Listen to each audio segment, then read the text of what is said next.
Hello everyone! It's been a long time na wala akong pang-unboxing na video, di ba? Pero ngayon guys, I'm going to make one, di ba?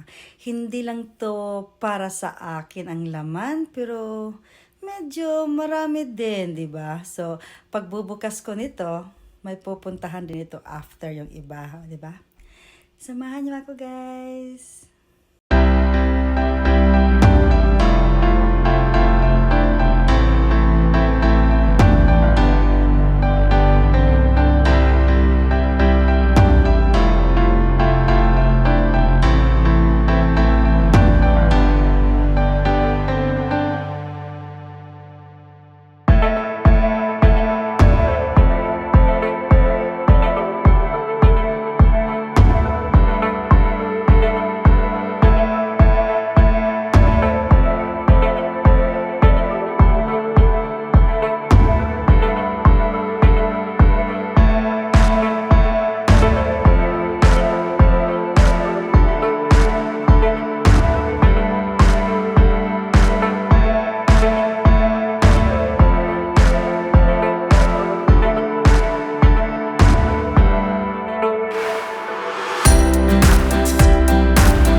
Ayan.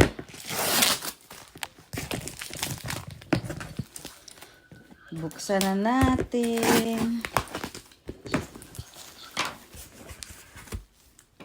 Excited ako.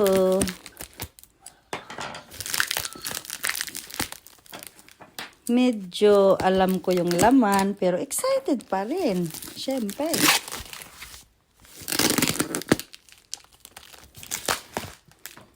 Ang hirap talaga mag-unboxing guys, no, na walang taga-video. Sariling sikap. Wow, wow, wow.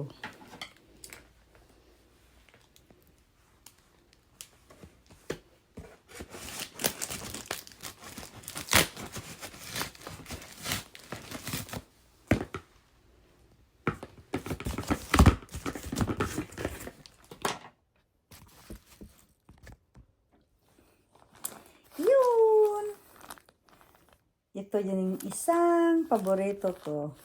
Paborito din ni Meg. O diba? Mark and Spencer. Hindi po ako nag-promote ng product, guys. Sinasabi ko lang na maganda siya. O diba? Tingnan niyo. O diba?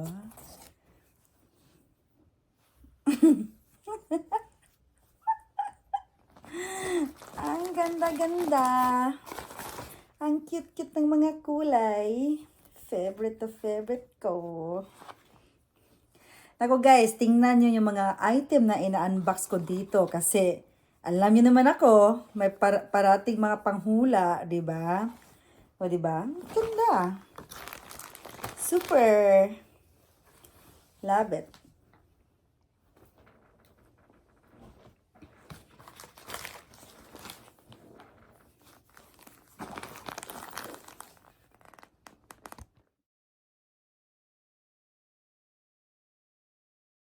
Ayan guys, ginagamit ko na yung bagong AirPods Pro ko.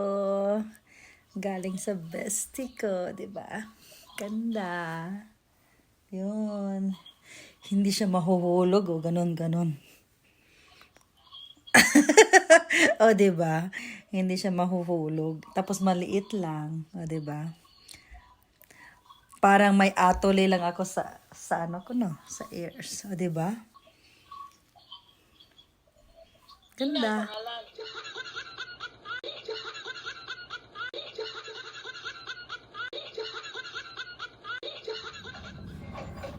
One thing na hindi ko na-expect, meron para akong nito. Ganda siya. Hindi katulad na ano yung guys, yung nasa merkado yung, ano ba yung tawag ng mama ko? Favorite dalhin ng mama ko sa market ba. Pero ito parang gano'n, no, 'di ba? Yung ano, texture niya, pero super soft talaga. Super soft. Yun. Maganda. Oh, 'di ba? Favorite ko nito. Tsaka tingnan natin. Tingnan natin. Baka merong $1,000 dito. Ano to? Parang napkin yata napasok. Ano to? Ah, dito nga. Souvenir. Saan ba siya nanggaling? Sa England? Sa Inglaterra ba siya galing? Kasi, ano to eh. Ayan. Thank you. Kay Meg. Isa para kay Meg, isa para sa akin. Gustong gusto ko talagang bag na to. O, diba? Feel na feel ko yung bag. Super. Tapos, oh, hindi ko talaga alam guys kung saan to nanggaling. From Korea din.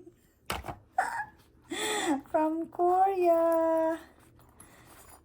Meron din na tayo nito. Nako, ini-small tayong taga-US eh guys. Pinadalahan tayo nito, parang wala dito, no? Pero iba kasi yung galing sa kanya, di ba? Ayan. Thank you. I love it.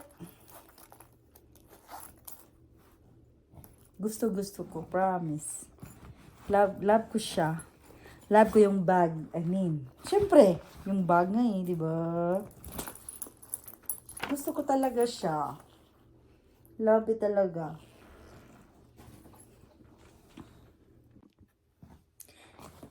Next. O bakit kultura nakalagay dito? Parang nasa Cebu SM yata ako eh. Kultura. Huy, Diyos mio. Sabi ko yung maliit medyo. Ito talaga yung favorite ko from college, guys. High school to college. Ito yung parating kiniklip ko dito, oh. Pero, as time goes by, parang 100 strands na lang yata natira sa buhok ko, guys. Parang malaki na siya sobra. Ganun na lang. Parang ikakat na lang. Baka mas-slide lang siya. Oh, Marcella. Gusto ko to, guys. So simple. Yet sophisticated.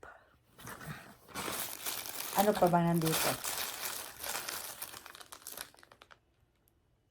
Ano ba to? Akala ko pang ano to, pang IOD. Plastic. Ano to?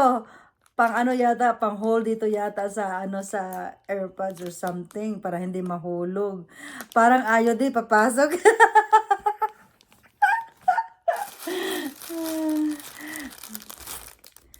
Huy, Diyos mio, Marimar, ang laki. Dapat half lang nito. Maliit na lang yung buhok ko. Super laki naman. Yung maliit. Ano ba talaga to? Galing ng Qatar o galing ng Davao? Galing ng Davao yata eh. Davao! See you soon! Next year! Oh, para na rin nakapunta ako ng Mati, oh. Mati. Yan. Lagay natin guys kasi last week lang 2 days ago lang yata ako naglinis dito. Ngayon, ano na, warak na din. Oh, ano to? Phone. Case. Ayoko nang buksan one by one. Baka abutin tayo ng siyam-siyam. So, maganda siya. Clear. Ako, baka ma-hold up ako nito sa Cebu, guys. O, diba? Maganda. Para lang hindi na dapat ipasok yung phone ko sa bulsa or sa bag. O, diba? Dito na lang. Dito naman sa US, guys, walang katulad sa Cebu or sa Pinas na mayroong magsasnatch ng phone, eh. Kahit nga ilagay mo dyan phone mo dyan sa, ano, hindi niya mawawala. Oh, diba? Cute. Plastic, rubber, o diba? Prenda natin guys sa pawn shop nito. Ito. 18K to eh. Sabi na nagpadala. 18K to. Prenda natin. Baka ano na itong gramo na to? Mga 10 grams.